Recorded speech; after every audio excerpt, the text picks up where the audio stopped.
Okay guys, so may nagtanong nito guys, no? So sa thermostat natin, ano raw yung setting na sinet natin para mag-trigger yung external fan?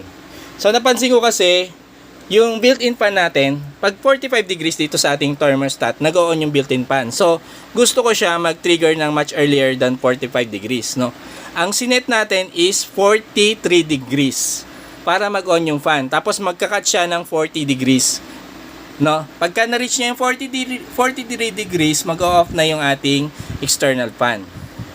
Yan. Tapos yon, ang ginawa na natin, since dalawa yung port niya, magkasabay yan naka-on yung ating external fan para palamigin yung ating inverter. So nakikita nyo, bumababa yung ating temperature, no, sa thermostat. So pag na-hit niya yung 40, mag-off siya. So let's wait.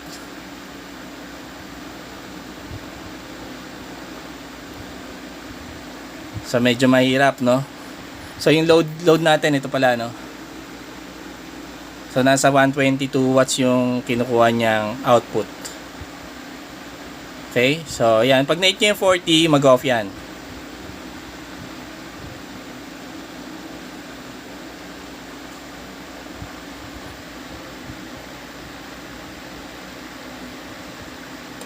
Off na. Tigil na yung fan.